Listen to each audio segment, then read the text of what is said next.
Atkinson, Morton, and Sue proposed one of many models of minority identity development. The 5 stages of this model are conformity, dissonance, resistance and immersion, introspection, and synergetic articulation and awareness. Within each stage, attitudes regarding self and self in relationship to others is described. Within the conformity stage, attitude toward oneself and one's own group is described as self and group depreciating, critical, and disapproving.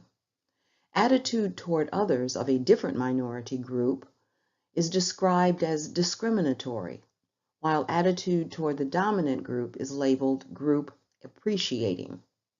In stage 2 of this model, dissonance is marked by conflict in all domains. For self and others of the same minority group, conflict exists between depreciation and appreciation of both self and one's group. Conflict also exists regarding the dominant culture views of hierarchy of minority groups and feelings of shared experience with those of other minority groups. Stages 3 and 4, resistance, immersion, and introspection, see identity development attitudes focused on and concerned with self and group appreciation, in-group experiences versus empathy with the experiences of other minority groups, and depreciation of dominant culture. Stage 5 of the model, synergetic articulation and awareness, proposes that development will have resulted in self and group appreciation, concern with the ethnocentric basis for judging other minority groups, and appreciation of other groups. Regarding attitude toward dominant groups, stage 5 is concerned with the basis of dominant group depreciation and sees selective appreciation of some dominant group members. Other researchers, including Helms, offer similar models to explain minority cultural identity development. There are points of intersection across models, and it has been observed that there exists little investigation regarding the impact of systemic oppression and institutional racism on identity development for members of marginalized groups. One report suggests that African Americans as a group suffer from a subtype of dysthymia labeled cultural dysthymia that the authors propose is manifested in, quote, chronic low-grade sadness, anger, hostility, aggression, self-hatred, hopelessness, and self-destructive behaviors. The group level of identity for people of color is one of collectivism, marked by commitment to one's community over oneself. The concept of we versus I is a consistent theme throughout communities of color. Janet Helms is recognized for her great contributions to the subject of racial identity development and to the field of psychology as a whole. It has been observed that, quote, the work of Janet Helms is some of the most influential in the area of racial and cultural psychology to be published in recent decades.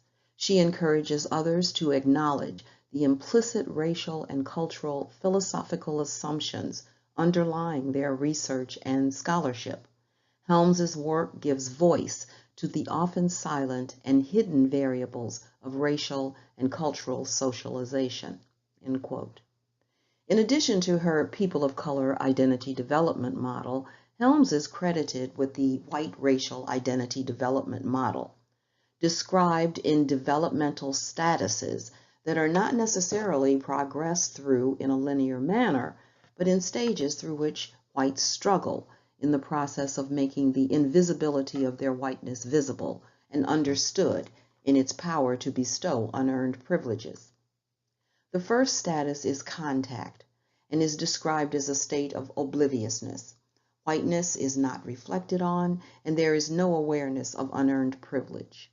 Status 2, disintegration, is a result of increased contact with people of color, increased information and awareness of racism, white privilege, and the institutional disadvantages to people of color. The result of this realization is anger, sadness, and guilt, which is in conflict with the pressure to maintain the status quo. In status 3, reintegration, fear of isolation from one's dominant group and peer pressure translates into fear of and anger toward people of color. Pseudo-independence during status 4 reveals an intellectual understanding of the dynamics of privilege and oppression that motivates engagement in status 5, immersion and immersion, an active investigation of self as a racial being.